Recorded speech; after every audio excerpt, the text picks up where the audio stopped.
Welcome to the 2021 Avenger LT 16 RD. We're going to start right in the bumper here. Just pull this end cap off, reach in a little bit.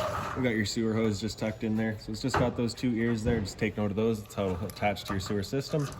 Pushing it back in, just keeping it stored in here, just helps keep any sort of stench out of the trailer. Once that thing is fully extended, it is about 20 feet long. Stabilizer jacks here, so you got them in each corner of the trailer. What these guys will do is they'll just come down, contact the ground, another turn or so just to firm them up. And they'll get rid of any sort of bounce or sway that you've got in the trailer right now. All right. Straight up from there, we've got your cable and satellite inlets. Just pull that cap off. Coax cable screws onto there, fires up at your TV location. And down the side a little ways, we've got this little port here. So you're just gonna pop that open. Your short cord's gonna come on out of there. That short cord, once fully extended, is again about 20-25 feet long. Standard 30 amp end there. Most campsites will have that. You can just plug straight on in and you're good to go. We do also provide you with a 15 amp adapter to go down to a standard household outlet for charging your batteries or running your fridge. Right up top here, this is the vent for your fridge, so nothing back there for you to worry about. Right below it is the exhaust for your furnace. So if you're ever running your furnace, you just want to make sure nothing's drooped down over that. It does get hot. Right here, you've got your city water connection. So you're just gonna pull that cap off, take your water hose, plug it into there, turn on the water, and that'll just pressurize the water lines throughout the unit. Straight down below it, you've just got these two little caps there. So on the left, I believe, is hot, and on the right is cold. So you'll just pull those caps off, allow the water system to drain itself out. The purpose for that being is if you're leaving the trailer for a little while, you don't want your water going stagnant or stale, or for winterizing, you just want to drain it all out. Right? Beside that, we've got your exterior shower. So you're gonna get a key just like this guy here. Sticks on into there, open it up, there you go. You get the 3-foot hose, hot and cold water. So if the dog's out getting muddy, you can spray him off before he gets inside. Okay. Close that back up. Again, just the key to lock it. Directly down from there, we've got your sewer system. So on the left here, you've got a black valve. On the right, you got a gray valve. So your sewer hose is gonna attach the same way as the cap just does, right? So you got the same ears there as the cap. Press it in, turn it, locks in. On the left is your black, like I said. So when you're dumping your tanks, you're gonna wanna dump that black first. Black valve is controlling your black tank, which is filled from your toilet. So you wanna do that first. Once that's done, we'll go to the gray, which is controlling your gray tank, which is filled from your sinks and your shower. So typically cleaner water. We'll do that last just to help keep the sewer hose as clean as possible. Storage compartment here, so just opens up. Get this little finger on the side there to hold it open. And then you can see right in here, it is straight through to the other side, as well as accessible from inside the unit. Up to the front, in this black box here is your batteries. As long as you're plugged in through that short cord in the back or through your 7-pin into your tow vehicle, that battery is charging for you. Got your propane tank right here, so standard propane or barbecue style propane tank. You're just going to turn that valve to open it up. In the front, we've got your standard tongue jack. One way's up, the other way's down. And on the side here, you just got that little port. Open that up, take a Furion solar panel, plugs into there, charges your batteries. Okay. Other end of your storage compartment here. So in here we've got a water hose for you, as well as that park adapter I was telling you about. So your short cord into there, 15 amp into your household outlet. And then right behind that is your little jack for running all of your stabilizers. All right. Okay. Going back a little bit further, we've got your two exterior speakers here with the GFI protected outlet in the middle. Okay. Right up top here is a little stove vent. So of course, propane stove is putting off fumes whenever you're using it. You just want to make sure that fan in there is turned on and this flap here is open, evacuating those fumes. Once you're done cooking and going traveling, you're just going to take that flap, press it back into place, and it clicks in. Hot water tank here. So just got that little keyway there. Just pop it up, line it up, and you can pop it on open. Unit is currently winterized still, as per the customer's request. But before firing it up, you just want to make sure it is full with water. Doing that just by popping that valve right there. If it were full of water, you'd get a little bit of water coming out of there, letting you know it is in fact full. At that point, you're safe to fire it up. If it's not full, you just want to make sure your water system's turned on and this thing is full before you turn it on. Propane control for it is just inside. Once we get there, I will go over a reset procedure, and the button I refer to is that right there. Close it back up, line that keyway back in, and there you go. Right here's your freshwater connection, so just unscrew that and pull this cap off, take your water hose and stick it into there, fills up your freshwater tank. You know that's full once it starts spitting water out of the vent right up top there. All right, and straight down below that, so that little threaded fitting there, we're just gonna unscrew that and pull that off, and that's your freshwater tank drain. All right.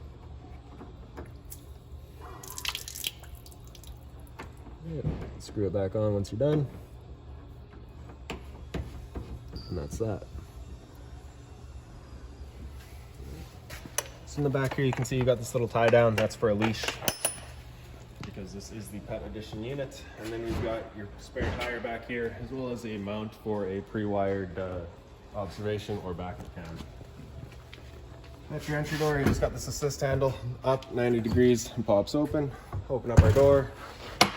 The door is on a friction hinge, so it just kind of sits where you leave it. Grab this step up and out, and flip this step over, and we can make our way inside. So when you first get in, you got your fire extinguisher right inside your entrance. Right down below that is your LP detector. So if there's ever a propane leak in the trailer, propane's heavier than air, it'll sit on the floor. This guy will detect it and start going off. And right up here, you've got your monitoring system. So that right switch there turns on that one light. The rest of the lights throughout the unit, just on their own little center push buttons. Right. The light switch to the left there is your awning light outside here. And then this switch down here is your awning switch. So press and hold the top and that'll make its way out. One thing to keep in mind is just your door may contact, so just make sure it's about 90 degrees or so. And we're just going to be pressing and holding that switch until this awning is completely extended.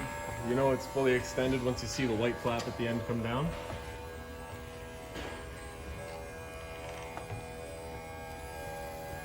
There we go. So if you're to continue extending, once it is fully extended like that, it will actually wind itself up backwards, as you can see. You want to avoid that simply because if it does wind up backwards, your fabric is underneath the tube. It'll then hold water, which just accelerates the growth of mold and mildew. So you want to make sure that fabric is always over top the tube. Now if it were going to start raining, it's going to be holding water anyways. So what you can do is you can just grab this arm, pull it in, tighten this knob down, and you can see that changes the pitch of the awning out at the head, allowing water to then run off. Now if you like that angle better, just because you get some more shade, you can come up to the front arm and do the same thing. I don't quite have room for it today. Yeah, I do. Right. Lock down that knob, same thing. There you go. Before bringing it back in, you just want to make sure they're loosened off and the awning arms are fully extended, just so you don't run the risk of bending anything. Right. And now we're just going to press and hold the bottom of that switch. The awning will make its way back in. Again, just making sure that the fabric is over top the tube. And that's that. Now if you look at your two outside speakers here, you can see they're currently lit. Those blue lights will come on with your awning lights. Right?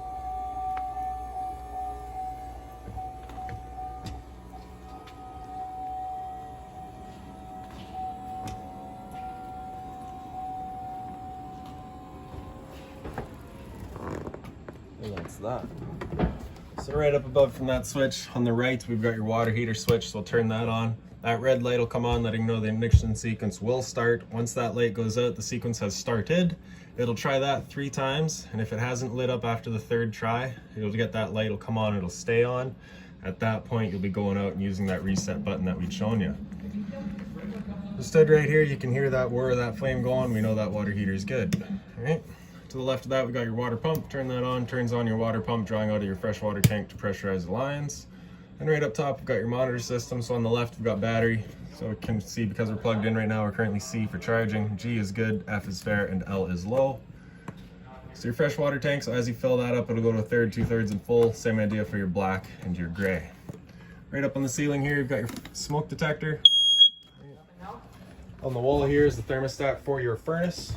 So with this tab up top here all the way over to the left, that is it off. Feel it click and bring it over to the right, and that'll turn it on. So fully over to the right is full heat, and then anywhere in the middle is just kind of your temperature selection. Now with that furnace going, if you're ever doubting it, you can just kind of look at it in this bottom left corner, and if it's actually lit up, you'll see that little blue glow of the flame. There you go. Right? So we know it's good. So bring it all the way over to the left until you feel it click, and that's it turned off.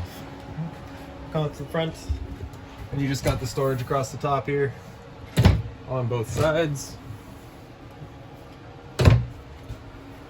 Mat, just throw off to the side. If you pick up your mattress, stick your finger in that hole and lift up. There's your access to your front storage compartment. Emergency exit on the end there. You're just going to be pulling that red tab to get rid of the screen, and then we'll take this knob, just throw it outside, and hop on out. Blinds throughout the unit, just kind of sit where you leave them. Right. USB charging and the power outlet in the wall there. Into the bathroom. The light, again, just its on center push button. Over here we got your roof vent, so just turn that to open it up. And then we got that push button in the back there to turn on the fan. Shower with, of course, hot and cold water, standard head. Toilet here, the foot lever just on the right side. A little bit of storage back there, as well as underneath the sink. Not that it's very accessible right now. And then we got your GFI protected outlet in the back here, so test on the left, reset in the center. If you ever have an outlet that doesn't work, it's a good thing to come and check. Hot and cold water, of course, with the little mirror there.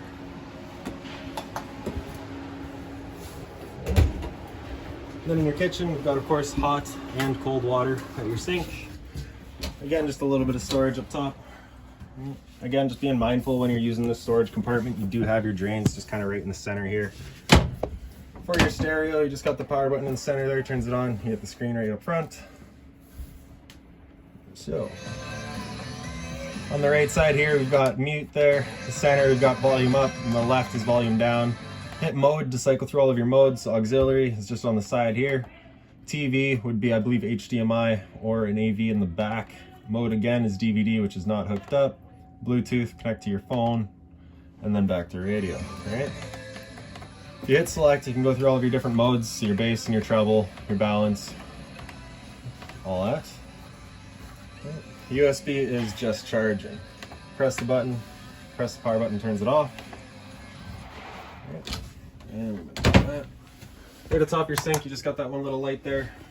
Right on the top here, you got your microwave, so pretty standard, just like home. And right in here, so this blue binder there has all of your owner's manuals as well as your keys in there, so anything about the unit is pretty well just in here. Below your microwave is your range vent. Fan on the left, light on the right. Firing up your stove, you're just going to grab a lighter, turn it over the light, then she fires right up. So again, this is that fan that you want on, evacuating all these fumes out of that vent in the back that we've shown you. A little bit of storage here. Right behind this panel is your water pump if you're looking to winterize the unit and whatnot. And by your dinettes here, again, the lights just on their own center push buttons. Blinds are all the same, sit where you leave them. For your dinette table, if you just pick up on it, throw it off to the side there. Put these legs down and stick the leg up in here, or the table up in here. And I'll just grab the back cushions here, fill in the center, and there's your extra bed. So you get the skylight up top here, and then right here you've also got your air conditioner. So you get low fan and low fan again for some reason, and then high fan, and we got low cool and high cool. Okay. So the cooling is where you're actually going to have that compressor come in and out. It's actually going to cool the unit. Low is just referring to the fan speed. If you have it just on high fan, it's just moving air. There's no cooling involved in that. Okay. And then of course off is off.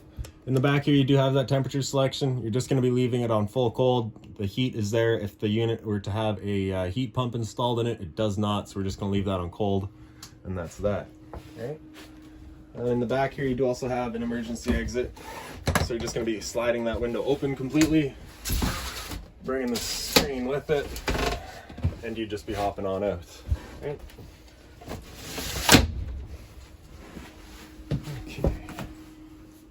So you get USB charging as well as a power outlet there.